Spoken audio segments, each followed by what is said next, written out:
une après-midi très intéressante et assez motivante pour l'Europe.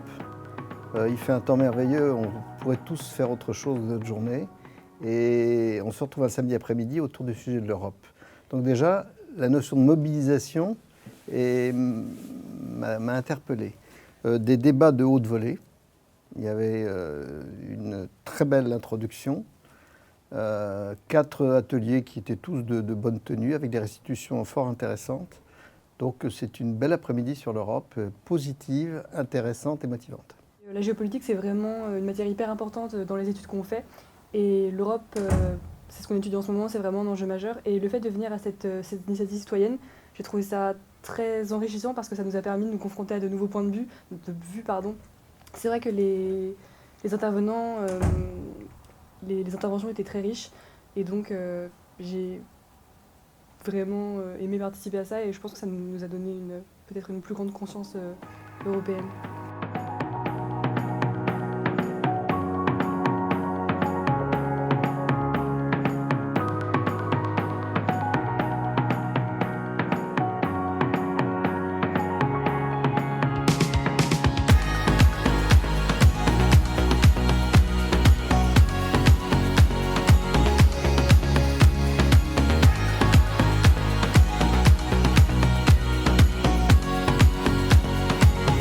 Bonjour et bienvenue. Mon nom est Pierre Verluy, je suis le directeur du Centre géopolitique et le fondateur du diploweb.com, 2 organismes qui sont associés pour cet événement, une consultation citoyenne. Celle-ci est accueillie par l'ENC Blomet, qui nous accueille dans les superbes locaux de sa classe préparatoire aux grandes écoles, la CPGE Blomet.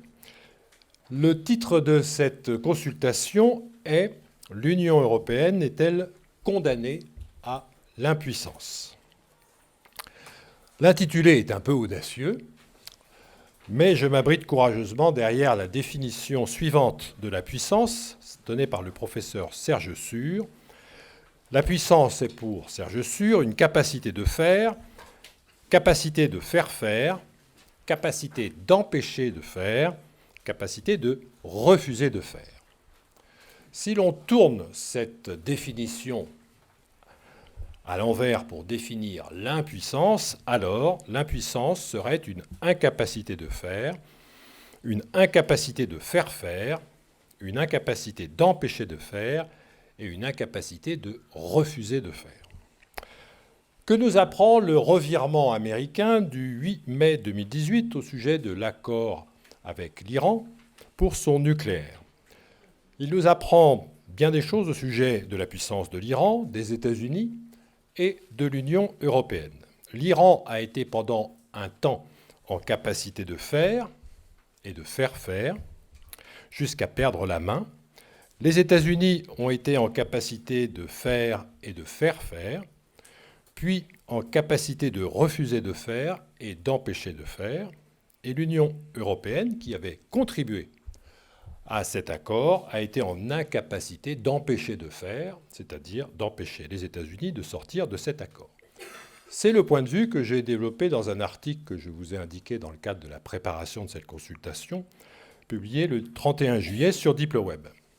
Parce que le Diploweb prétend être pluraliste, il l'a prouvé, en publiant voici peu un article par une dame tout à fait remarquable, qui est docteur de sciences politiques, Astrid Viau, qui développait un point de vue différent et complémentaire, ce qui a permis de nourrir la réflexion, puisque personne n'a la vérité, pas plus moi qu'elle, mais ça a permis de mouliner.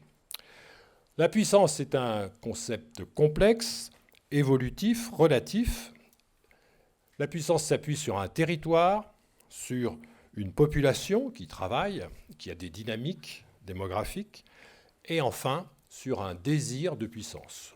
Fort heureusement, tous les peuples du monde n'ont pas au même moment un désir de puissance. Ceux d'entre nous qui sont français savent que ça fait partie de notre ADN, mais bien d'autres peuples européens sont moins intéressés. Tout cela nous amène à traiter aujourd'hui de l'Union européenne est-elle condamnée à l'impuissance? Je vais céder la place à Madame Nicole Gnesotto, qui est là. Je la présente d'un mot. Madame Nicole Gnesotto est présidente du conseil d'administration de l'Institut des hautes études de défense nationale, l'IHEDN.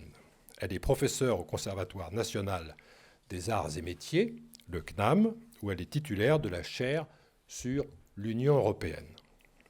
Elle est aussi vice-présidente de l'Institut Jacques Delors. Elle est auteure et co-auteure de nombreux ouvrages, dont « Faut-il enterrer la défense européenne ?» à la documentation française, « Où va l'Europe ?» aux éditions Odile Jacob, avec M. Pascal Lamy. Elle vient de publier « Où va le monde ? Trump et nous ?» qui est un ouvrage tout à fait remarquable, puissamment pensé, clairement rédigé et très bien argumenté. Madame Nessoto, je vous cède la parole pour environ 20 minutes. Merci beaucoup. Merci de votre invitation. Et moi, je fais partie maintenant un peu des déprimés de l'Europe. Mais cela dit, quand je vois par un samedi d'été tant de jeunes visages prêts à sacrifier une après-midi pour débattre de l'avenir de l'Europe, je me dis que quand même, on n'est peut-être pas totalement sans espoir pour l'avenir de cette construction européenne. Donc bravo. Merci d'être là. Alors, 20 minutes, c'est très court pour introduire un sujet. L'Europe est-elle condamnée à l'impuissance ?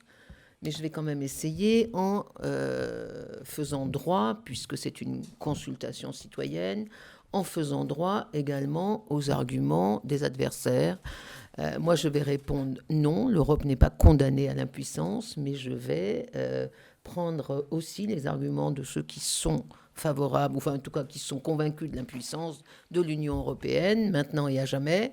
Et je vais prendre ces arguments pour essayer également de les démonter. C'est le propre des consultations, c'est le propre du débat européen, c'est ce que je fais dans mes cours au CNAM, c'est-à-dire qu'on ne défend bien une idée que quand on connaît l'argument des autres et quand on sait le démolir.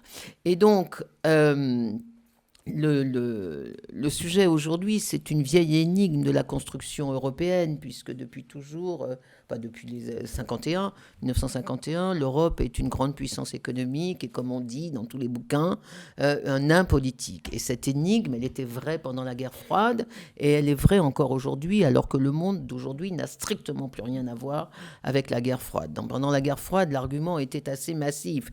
L'argument était de dire il y a une menace énorme, soviétique, collective.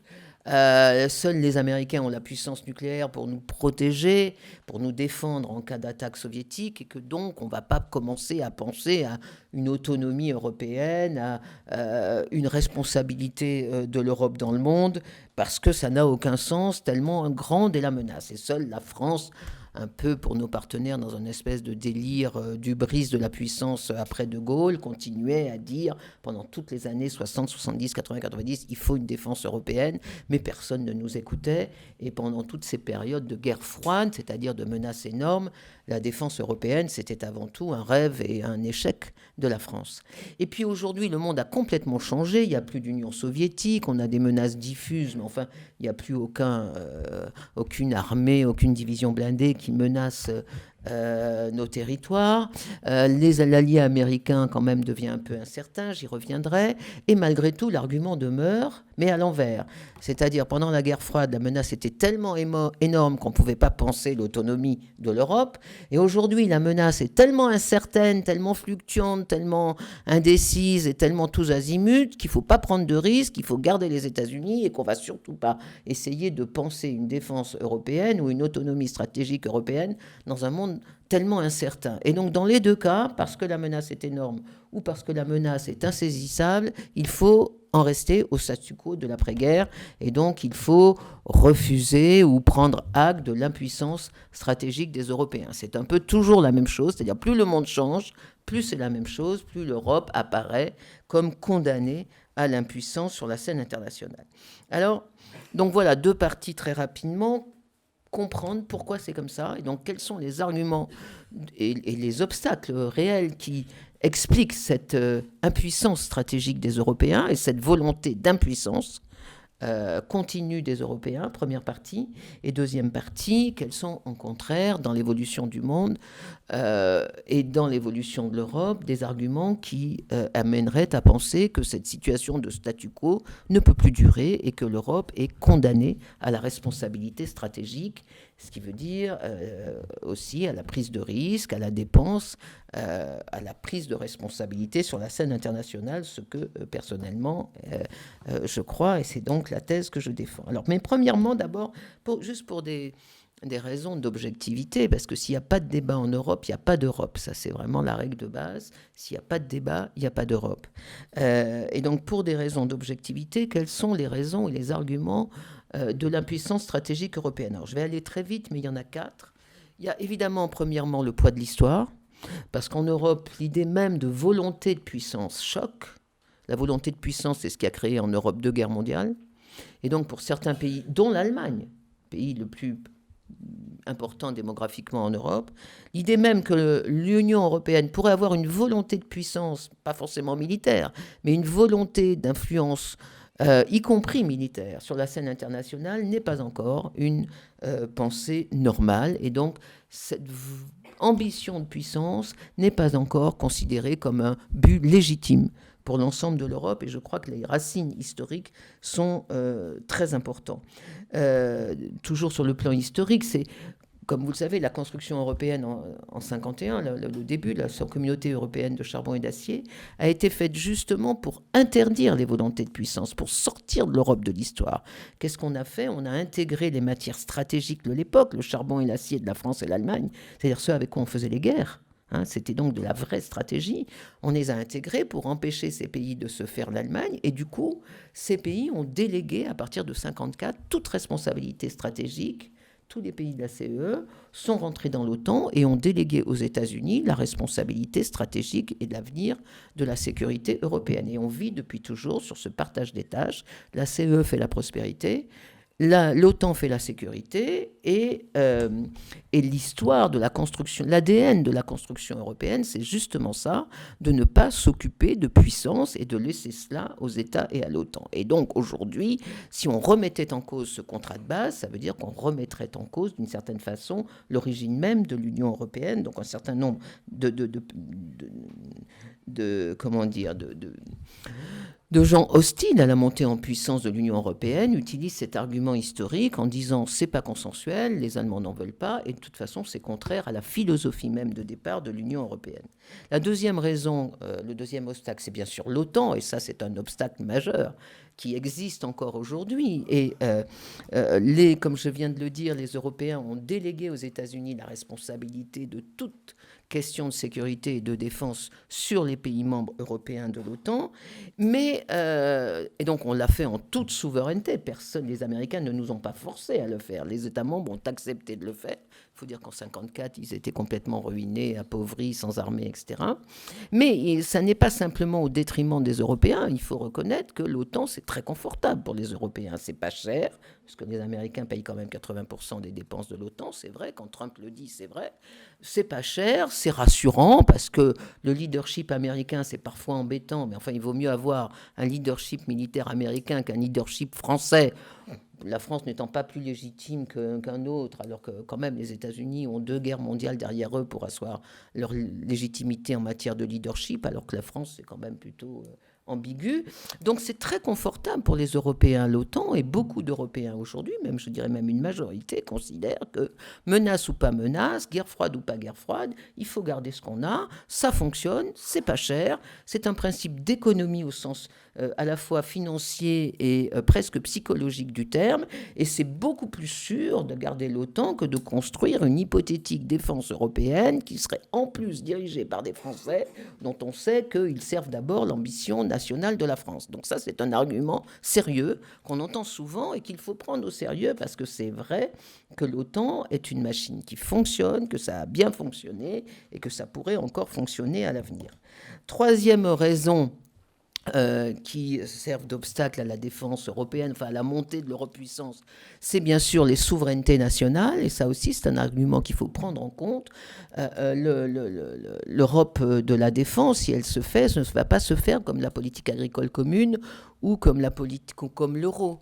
C'est-à-dire, quand on parle de défense, de puissance, y compris militaire, on parle de vie et de mort, peut-être, des citoyens européens. C'est pas comme la politique agricole commune ou la pêche, parler éventuellement de mort des poissons ou de mort des animaux, mais là, on touche au cœur même de la vie et la mort des citoyens, et ça ne se délègue pas à des autorités supranationales. Et beaucoup de gens donc hostiles à la défense européenne disent, mais on ne peut pas faire une défense européenne parce qu'on ne peut pas confier à un ministre de la Défense européen ou à une commission européenne ou même au haut représentant pour la politique étrangère et la sécurité et la défense la responsabilité de prendre des décisions militaires et d'envoyer des soldats hors zone pour peut-être se faire tuer en vertu d'un vote dont le gouvernement national, le Parlement national, aurait pu, qu'un vote que ce gouvernement aurait pu refuser. Et donc, c'est vrai qu'il y a un obstacle de souveraineté nationale. Les États ont, dans nos démocraties, la responsabilité unique de la vie et de la mort de leurs citoyens, et que d'intégrer cette politique dans un ensemble européen, c'est difficile. Et donc cet argument, il est sérieux, on peut y répondre, mais il est sérieux, on ne peut pas considérer la défense comme la PAC ou comme la monnaie, ça n'est pas du même ordre. Et enfin, dernier argument, qui est le poids du succès. Les Européens hostiles à une montée en puissance de l'Europe disent l'Europe, elle a montré son succès sur les aspects non militaires, sur le marché, sur le commerce, sur la négociation, sur toute une idéologie que Hubert Védrine fustige de façon très ironique, mais avec raison, je crois, en disant les Européens se sont construits dans une idéologie bisounours, c'est-à-dire le commerce adoucit les mœurs, il suffit qu'on s'élargisse, il suffit qu'on fasse des accords commerciaux avec l'Afrique, la Turquie, le Moyen-Orient, et tout le monde va s'aimer dans une espèce de grand libéralisme économique, d'interdépendance qui interdirait les guerres à venir, etc., etc. Et cette idéologie de la Commission, c'est vrai que ça imprègne profondément les institutions européenne, cette idée que l'Europe n'est pas comme un État et que par le commerce, par l'enrichissement des autres, elle peut avoir une action pacificatrice qui est peut-être plus importante que l'action militaire des États quand ils interviennent dans telle ou telle crise. Alors ça, cet argument, il est fort aujourd'hui, surtout dans la Commission européenne, et là, on peut facilement montrer, à la différence des 3 premiers arguments que je prends au sérieux, celui-là, c'est pas sérieux. Quand vous regardez l'évolution récente du monde, vous pouvez montrer que le marché n'adoucit pas les mœurs. Ça, c'est certainement faux. Que l'interdépendance économique ne crée pas la paix. Il suffit de regarder la Russie, c'est pas son intérêt d'avoir une politique confrontationnelle avec nous, or elle l'a. Il suffit de regarder les relations entre la Chine et les États-Unis qui sont très interdépendants économiques, et pourtant les États-Unis considèrent que la Chine est son ennemi stratégique. Donc non, le marché ne crée pas la paix, et si c'était le cas, on l'aurait su depuis Montesquieu, et ça fait longtemps qu'on ne serait pas là d'ailleurs, qu'on serait plutôt dans les jardins de l'avenue de Breteuil pour parler d'autre chose, si vraiment cette idéologie était vraie. Mais elle imprègne beaucoup de monde en Europe, et elle amène beaucoup de gens à penser, pour toutes ces raisons, c'est contre l'histoire, c'est contre l'ADN, de toute façon les Américains font le travail, c'est pas la peine qu'on se ruine à construire des éléments de puissance, et puis de toute façon, par le commerce, nous sommes la première puissance commerciale du monde, on arrivera bien à pacifier le monde et à défendre nos intérêts mieux que le font les États par une force militaire dont on ne sait pas trop si elle arrive véritablement à gérer les crises. Donc voilà, première partie, tous ces paquets d'argumentaires qui sont à la fois des arguments et des raisons objectives,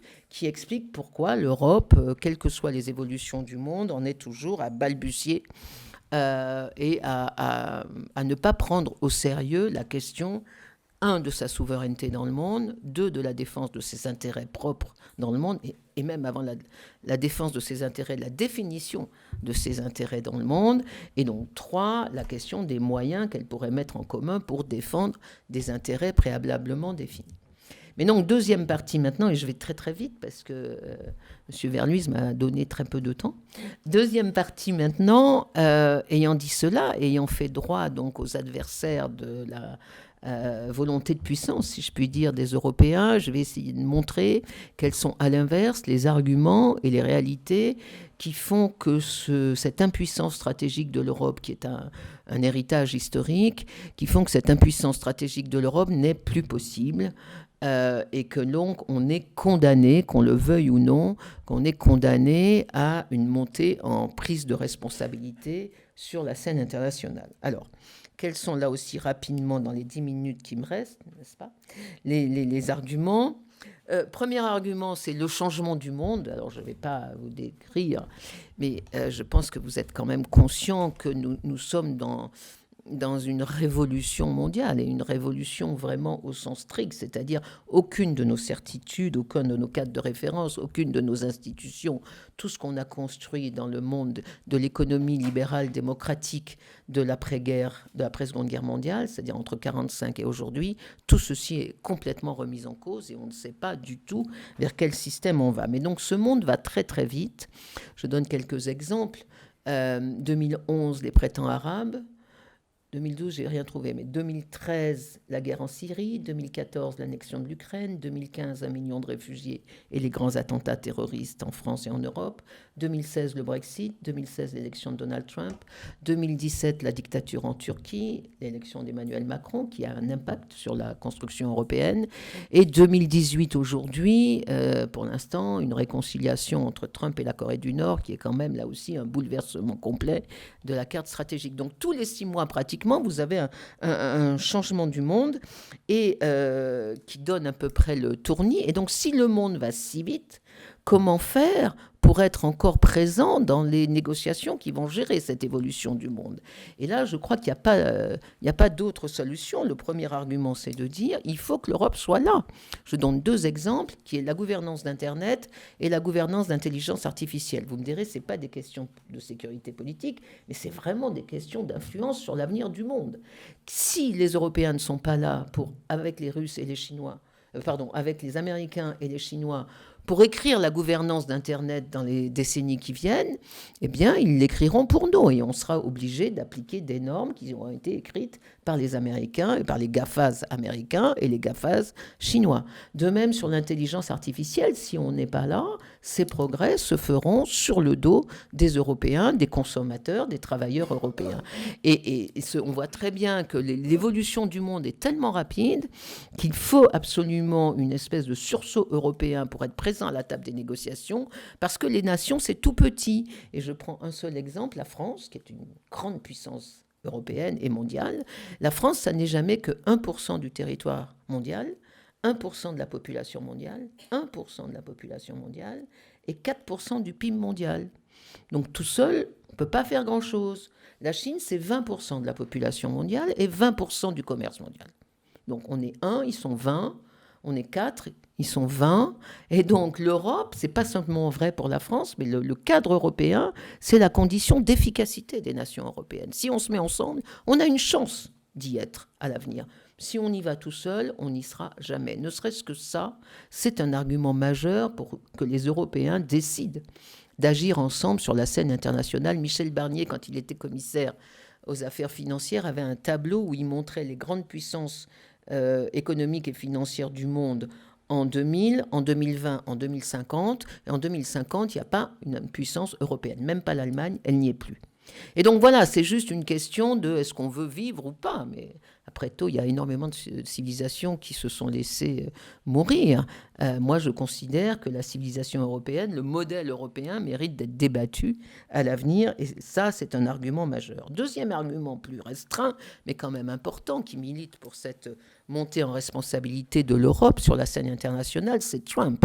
On a aujourd'hui un président des États-Unis qui détruit systématiquement le système de puissance occidentale et donc européenne qui a été construit à la fin de la Seconde Guerre mondiale.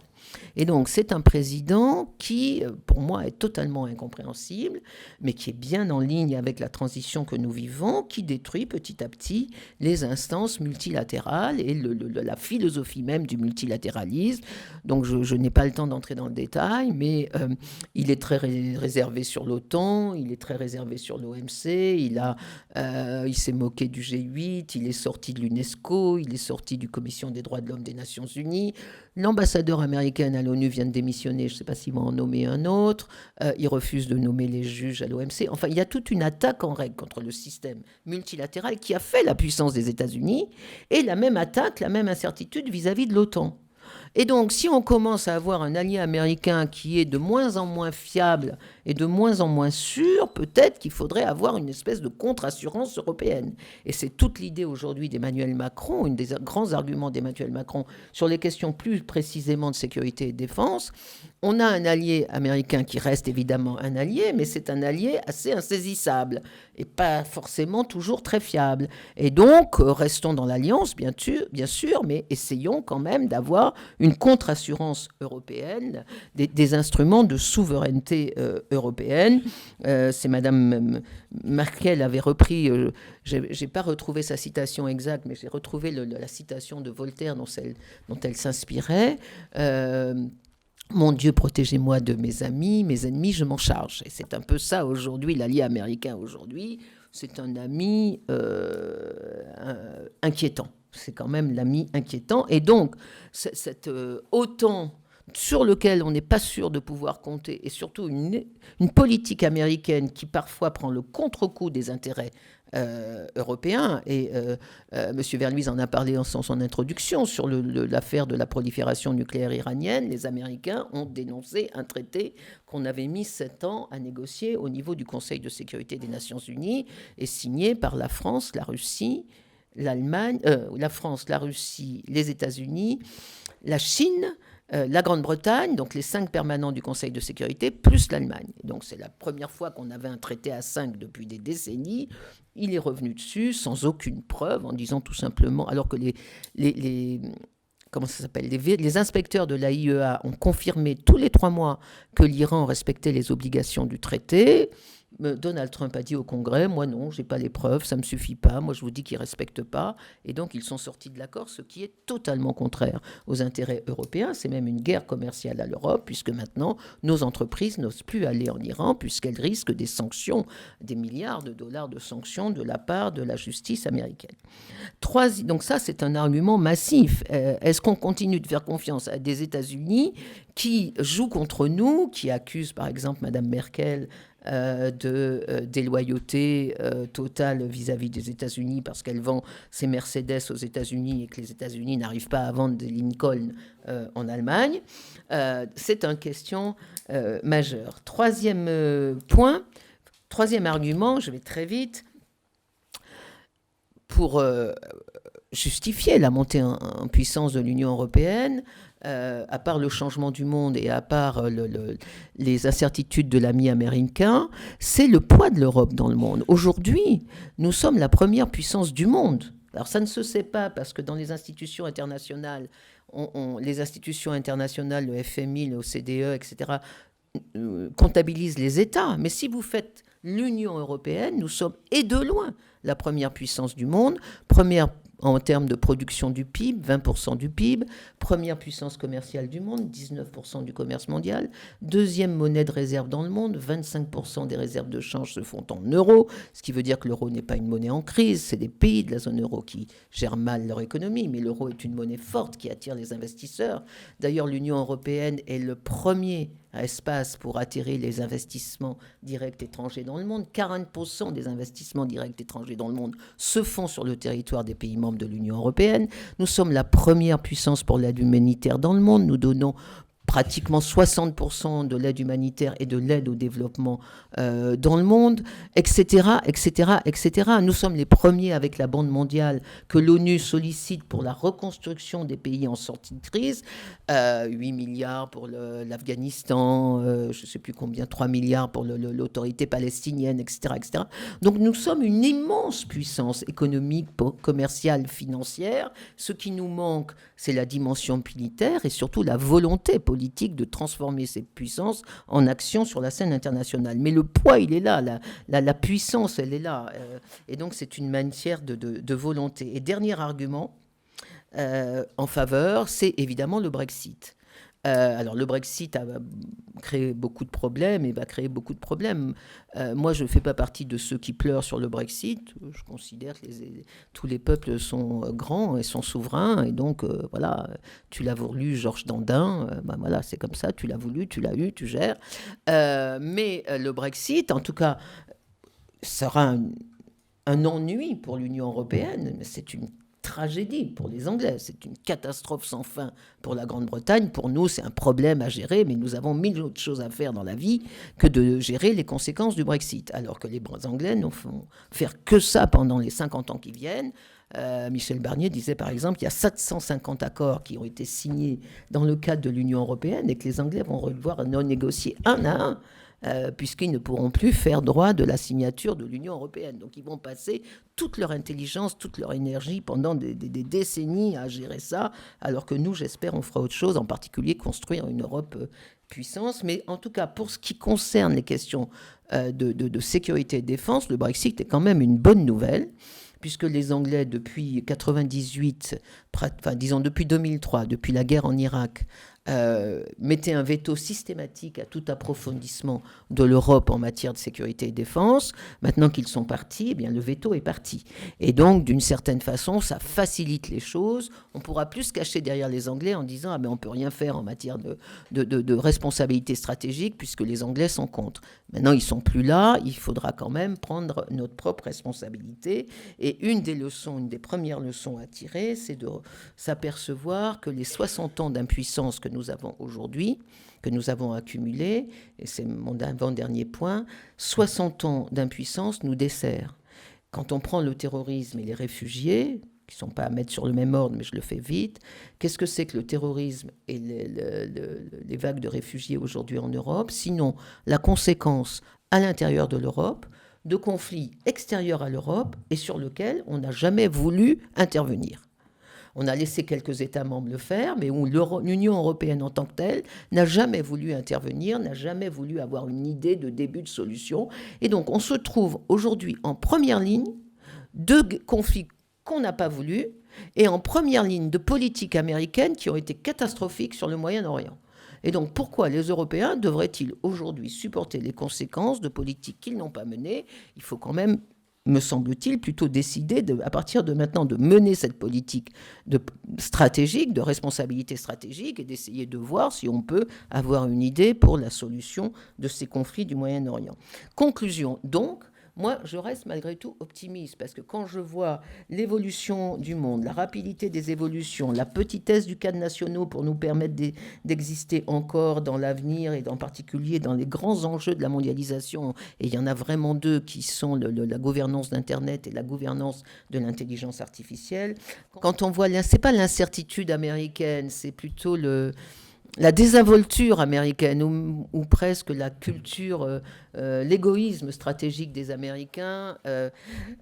Deuxième point, quand on voit l'inefficacité de l'OTAN pour gérer des crises sur lesquelles l'OTAN n'est pas responsable. Qu'est-ce que l'OTAN peut faire sur le terrorisme ? Rien. Qu'est-ce que l'OTAN peut faire en Géorgie, en Ukraine, en Arménie ? Rien, puisque c'est un casus belli.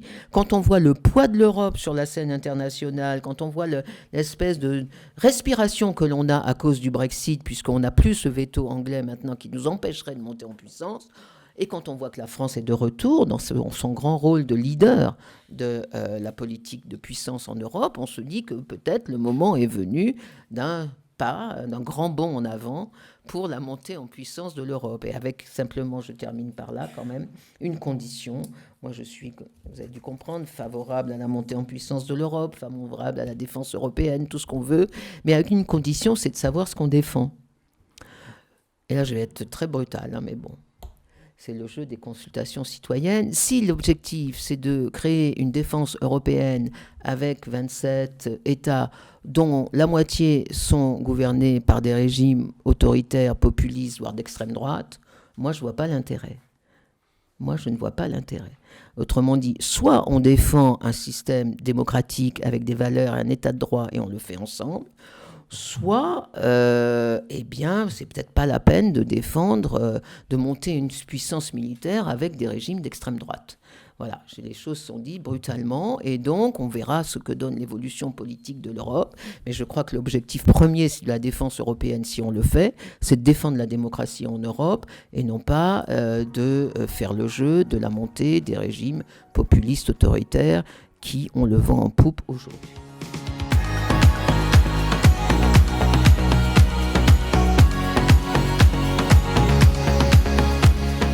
Il y a de nombreux pays qui veulent pas jouer le jeu. Absolument pas. Étoffé, s'il vous plaît. Par exemple, les noms. Les noms, j'ai pas pris de notes aujourd'hui. Oui, voilà, l'Irlande, tout ce qui tourne autour des GAFA aujourd'hui, la Lituanie, etc. Voilà, donc là, quand même, on a une question à la fois éthique, je pense, même si c'est pas les droits de l'homme, mais quand même. On va commencer à faire une matrice en fait. Et en même temps économique, puisque ils jouent pas le jeu, réellement. Ils jouent leur jeu. Oui, ils jouent le leur, mais nous, même si nous on joue notre jeu à nous, européenne. Ils jouent pas le jeu collectif, pour parler. Ils jouent pas le collectif. De l'Union européenne. Voilà, exactement. Sur ce plan-là. Mais personne ne fait le jeu de l'Union européenne d'un point de vue économique, selon moi. Par exemple, quand on va essayer quand il y a un appel d'offres en Chine pour des trains à grande vitesse, le président français vient vendre son TGV, Angela Merkel vient vendre son ICE allemand, et chacun vient vendre son produit en fait.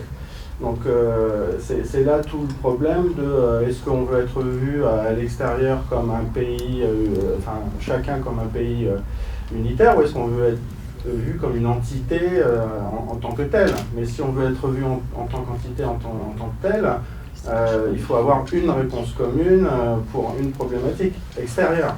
Sinon c'est... Le mieux est peut-être l'ennemi du bien. On ne va pas vendre effectivement nos TGV collectivement. Par contre, pour Ariane ou pour Airbus, c'est le cas. Et effectivement, là-dessus, c'est bien que vous parliez des grands projets européens, parce qu'on a tendance à les oublier depuis De Gaulle. Si je reviens sur alliés militaires, par exemple, et sur le discours de Madame Lesotho, est-ce que finalement, est-il vraiment possible de parler d'un seul nom tant qu'on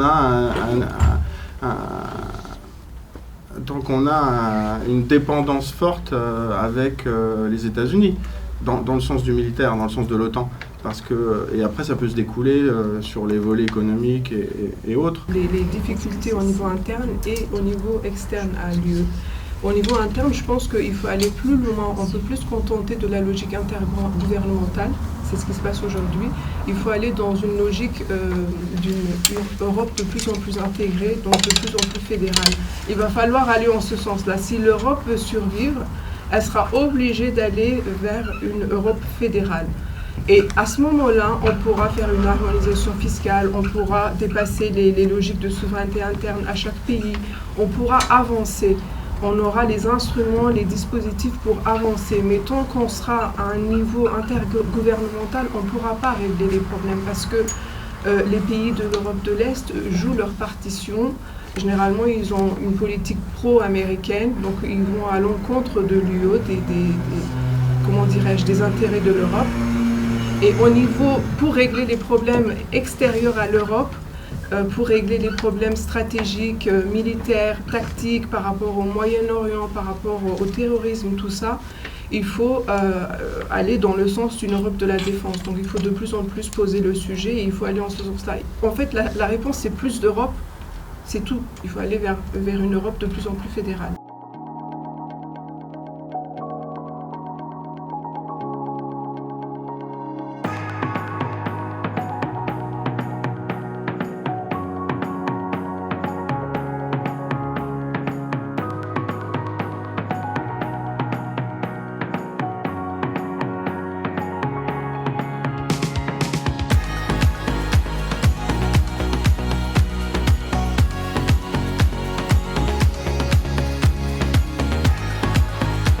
Je pense qu'on a totalement effacé l'aspect stratégique.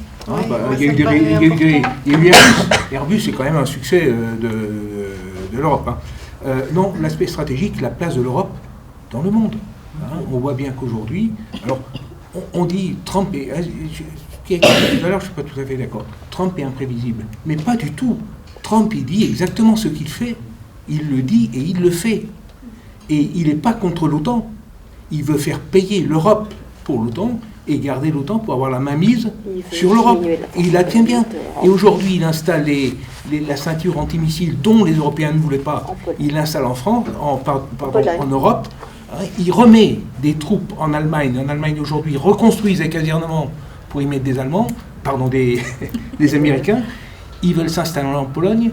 c'est pas du tout un effacement de l'OTAN, c'est une nouvelle mainmise. Alors, nos médias s'arrêtent toujours au premier degré. Derrière, c'est un homme qui bouscule. Effectivement, il veut casser l'Union européenne, aussi bien économiquement que militairement. Il veut pas de défense européenne. Et les pays, ils marchent pas. La Pologne, elle veut pas de défense européenne. L'Allemagne, même s'il y a un couple franco-allemand, pour elle a un lien privilégié, c'est l'Euro-Atlantique. Aujourd'hui, stratégiquement, l'Europe est affrontée à deux arcs de crise.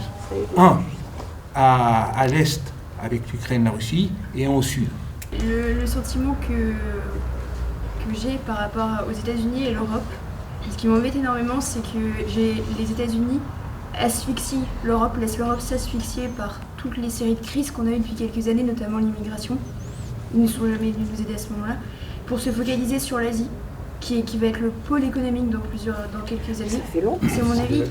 Comme disait monsieur, en Asie on travaille 70 heures, nous en France on grogne dès qu'il faut s'arrêter à 19 heures. Tiens, veut rebondir sur ce propos. Moi, par rapport aux discussions, je suis assez d'accord qu'il faut un projet européen, parce que sinon on ne mobilise pas, on ne donne pas de sens. Enfin voilà, c'est pas se renouveler uniquement pour se renouveler. Mais c'est compliqué. Moi, ça me paraît compliqué justement dans le contexte actuel, c'est ce qu'on dit un petit peu depuis tout à l'heure. Donc, comment se rassembler en fait pour avoir un projet commun? C'est un peu ça la question.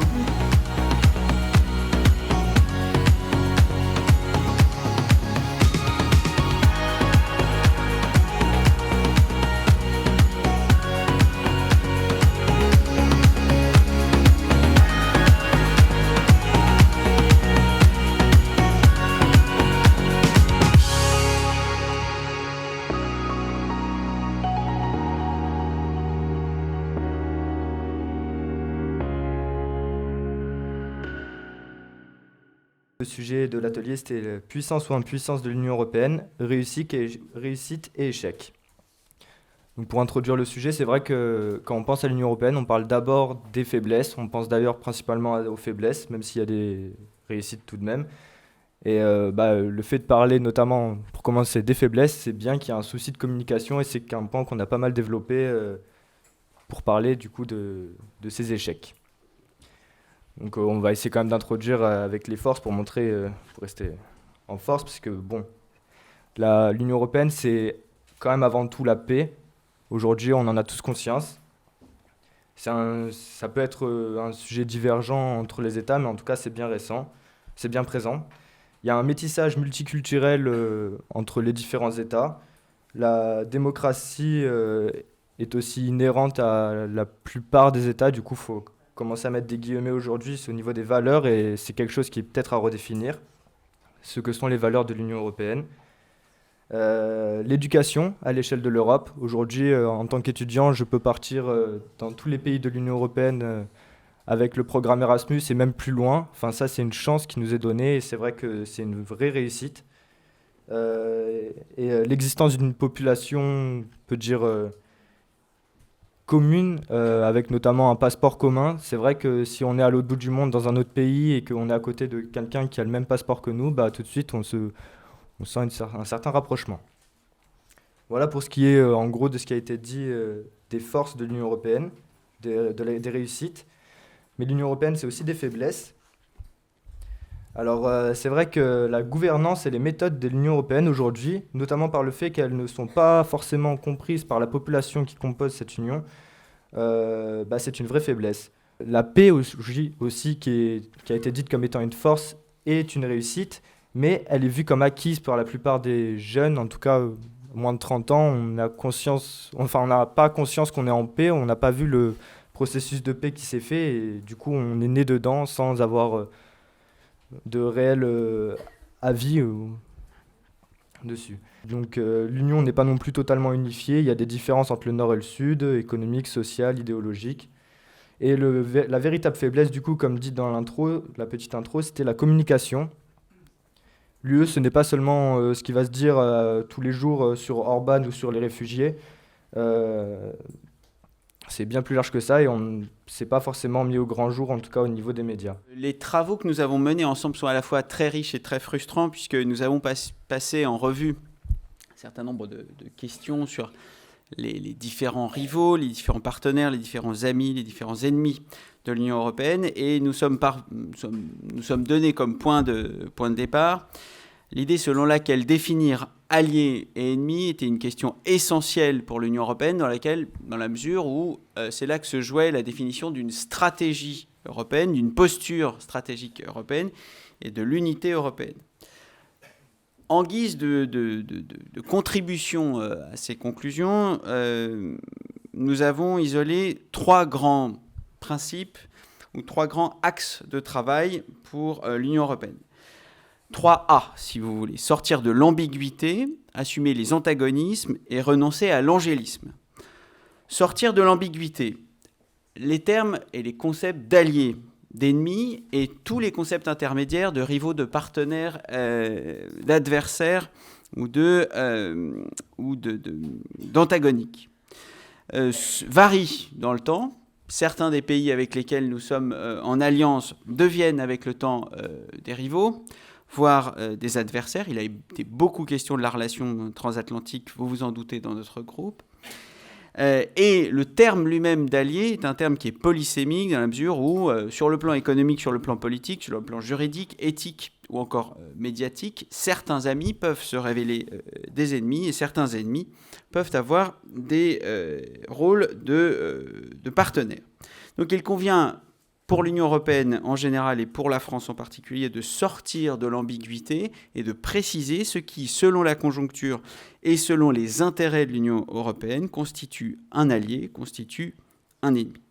Deuxième grande conclusion, c'est d'assumer les antagonismes. Antagonisme externe à l'Union européenne et antagonisme interne à l'Union européenne. Nous avons beaucoup débattu de la question de savoir si les ennemis de l'Europe se trouvaient à l'intérieur de l'Europe ou à l'extérieur de l'Europe. Nous avons beaucoup, évidemment, évoqué les divergences qui se manifestent entre l'ancienne Europe et la nouvelle Europe, si on adopte une certaine terminologie, ou l'Est et l'Ouest, en négligeant, il est vrai, mais en renvoyant à un autre événement l'étude des antagonismes entre le Sud et le Nord. Il est temps d'assumer les antagonismes internes et externes de l'Europe, puisque l'Europe a longtemps nié, en raison de son pacifisme, Nicole Niesotto en a beaucoup parlé, en raison de son pacifisme foncier, l'Europe ne voulait pas se reconnaître d'ennemis, ne cherchait pas d'ennemis, et était pourtant exposée à des ennemis. Assumer les antagonismes, c'est aussi redéfinir à l'intérieur même de l'Union européenne ceux avec lesquels nous sommes prêts à combattre et ceux pour lesquels nous sommes prêts à éventuellement mourir sur un plan militaire.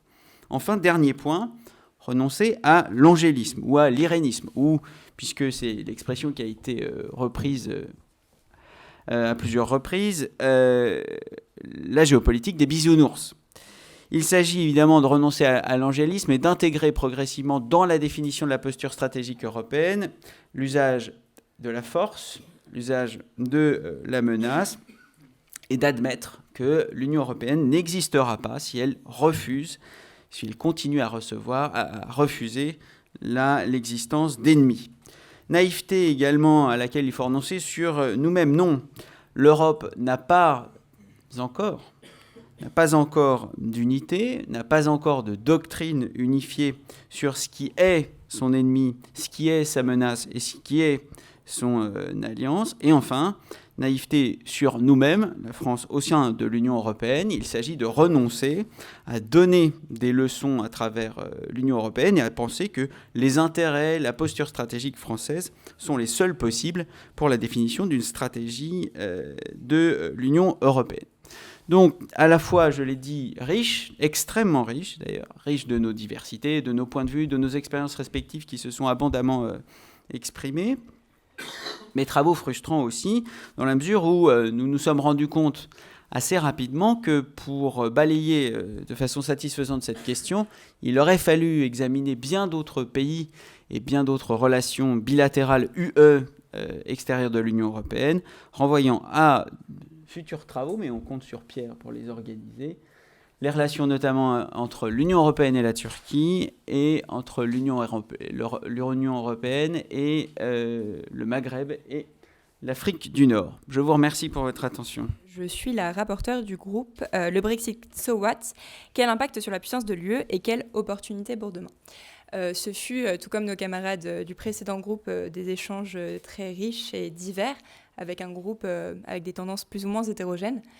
Donc je vais revenir d'abord sur ce qui s'est dit dans la globalité et ensuite essayer de faire une synthèse un peu plus exhaustive des conclusions qu'on a pu avoir.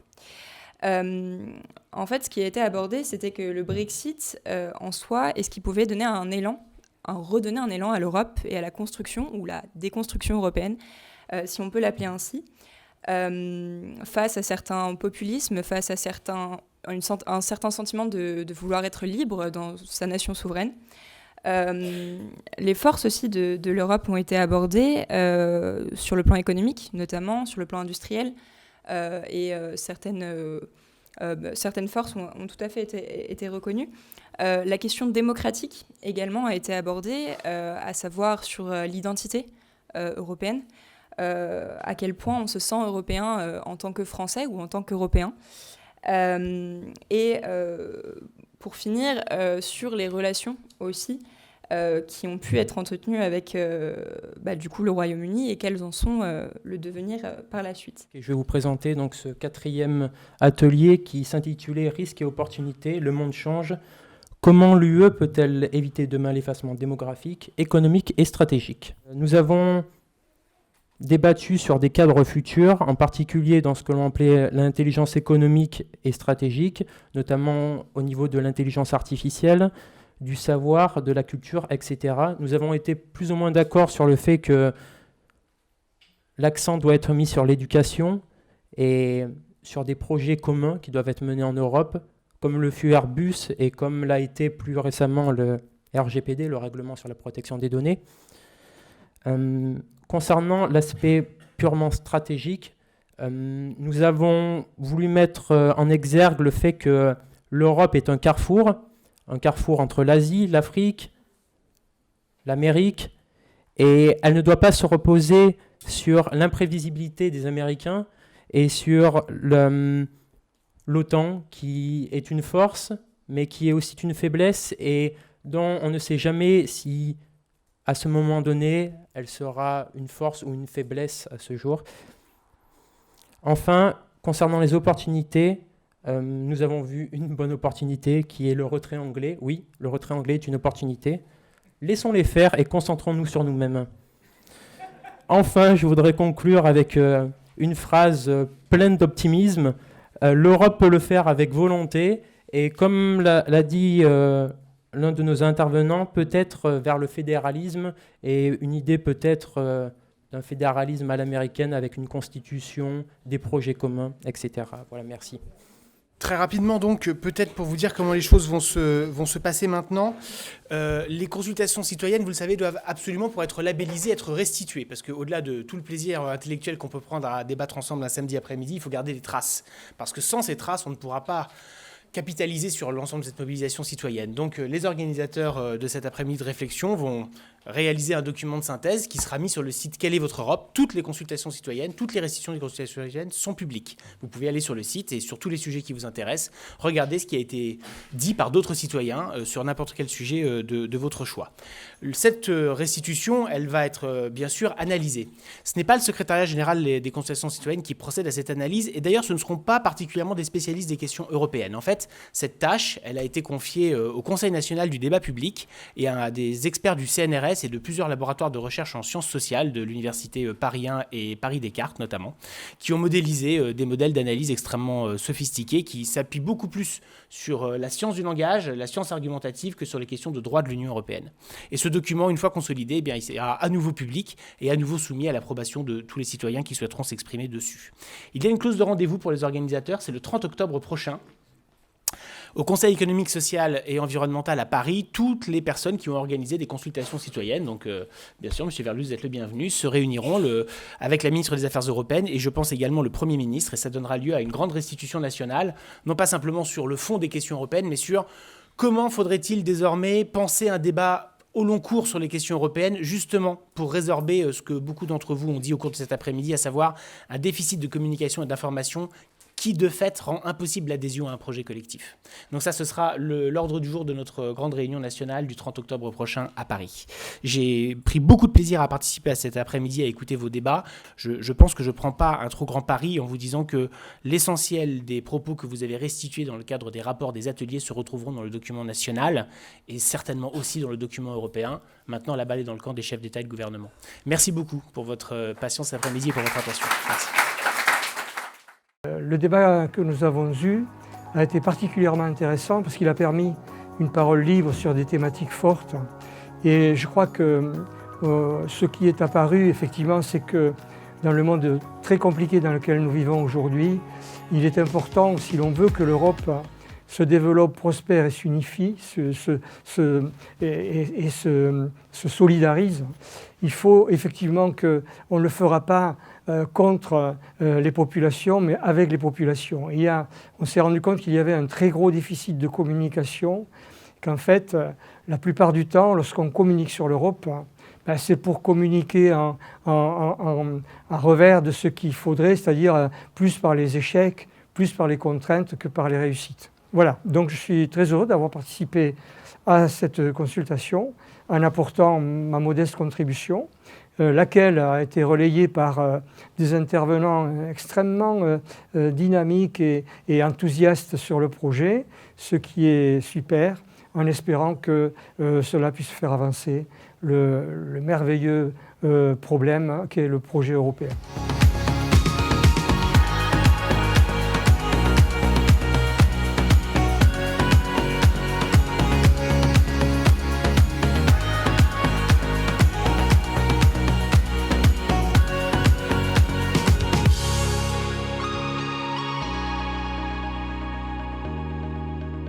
Je suis étudiante en prépa ECS, donc pouvoir assister à une